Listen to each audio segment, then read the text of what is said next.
Welcome. I'm Firefighter George of the Walden Fire Department. I'm here with a couple of my friends. We're here to talk about fire prevention. To my left here is Firefighter Paul. We have Lieutenant Christie, and of course we got Sparky. Let's go inside and learn some. In this segment, we're going to show you what a firefighter looks like once they go from showing up to the firehouse in their everyday clothes to getting dressed in their gear. As you can see, Lieutenant Christie has already put on her hood and she's already got her boots and pants on. We try to do this as fast as possible so we can get to help people as quickly as possible. We keep our boots in our pants already, so all we got to do is just jump right in them. This gear is kind of like winter clothing. It's going to keep, winter clothing keeps you warm at home. Here, this is going to keep the heat away from us and protect us. She's got her jacket on, she's zipping it up, she's got her hood on top of her head, and next she's going to put on an air pack. We're there to help you. We're not any danger. Next, she's turning on her air pack. It's going to make some funny sounds. That's just noises that lets us know the air pack's working properly. She's got the pack up on her back, and next she's going to put on this mask. It's going to be covering up her face. She's going to connect this mask to the air, and it's going to let her breathe in smoky conditions. Next, she's going to put on her helmet. We wear helmets all the time, just like you do, if you're at home, riding your bike or on your scooter. And lastly, she's going to put on her gloves. And when we come to your house, and if there's a fire, this is what we're going to look like. We're going to be low on the ground, crawling around, looking to help you if you couldn't have got out by yourself. Now that she's all done,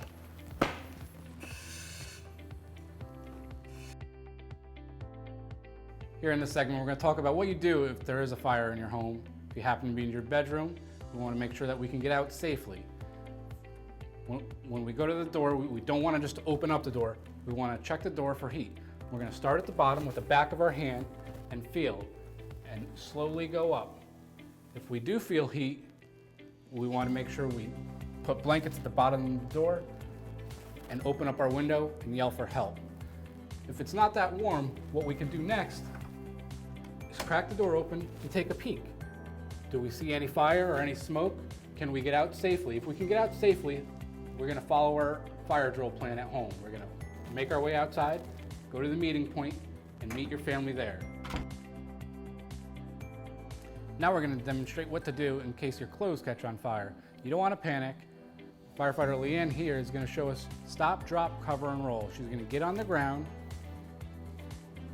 She's going to lay down flat, cover her face, and then roll back and forth, back and forth. The whole object is you're not going to roll like you're rolling down a hill. It's back and forth. We're trying to smother the fire out. We don't want to give it more oxygen to grow. We're going to talk about cooking. The dangers of the kitchen. Whenever your parents are in the kitchen cooking, we want to make sure we're not playing near the stove. We want to make sure at least a couple feet away. When they're cooking, their handle should never be hanging over the stove. We want to make sure that the handles face the inside. That way you don't come along and knock something over. If there ever happens to be a fire in the kitchen,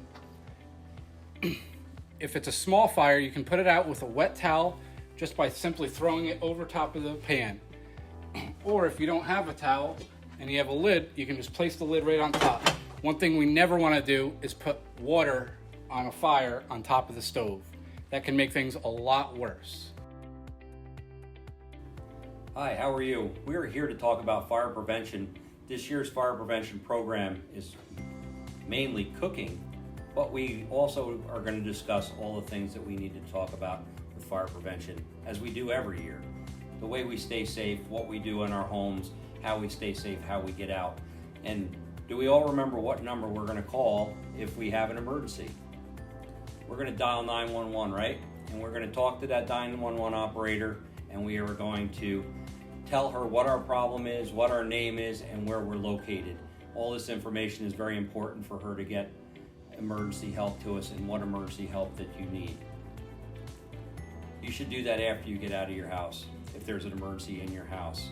So you should have a meeting place. And that meeting place should be someplace outside of your house where all your family members are going to be going so they know you're safe, whether it be the big tree in the front yard or your mailbox. And that goes along with your fire drill. Just like you do in school, people should be doing fire drills in their home, and we call it EDITH, escape drills in the home. And this should encompass how to get out of your house from any room in your house at any day or time, day or night. And it should give you a way to get out and where to go when you get there.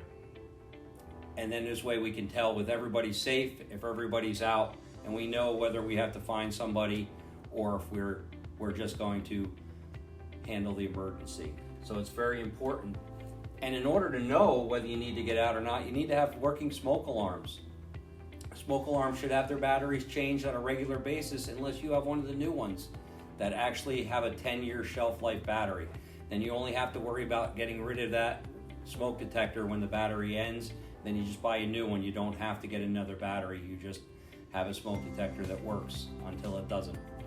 And it'll indicate when you have to replace that. So you must replace that. The other thing to go along with smoke alarms is your carbon monoxide detectors. It is state law that every home has a working carbon monoxide detector, especially homes that have fossil fuel burning. It will be natural gas or oil, or if you have a car in the garage as part of your house, you should have a working carbon monoxide detector. This will let you know if there's carbon monoxide in the house, which is a tasteless, odorless gas that is very dangerous to your health. So this is 2 detectors that you should have in your house, and when they sound, you should know to get out of your house and then call 911. Some of the other ways that we have problems where the smoke alarm may go off, you may have an incident, is cooking, which is the theme of this year. It's very important that you watch when you're cooking. All cooking should be done while you're paying attention. Most cooking fires are started because of inattentiveness, which means people walk away, people fall asleep, people forget that they're cooking.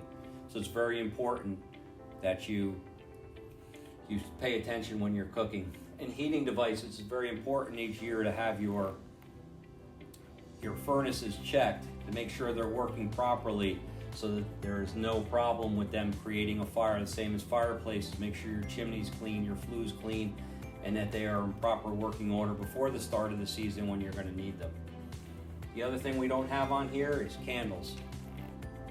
If you're going to burn live candles, you really need to pay attention to them.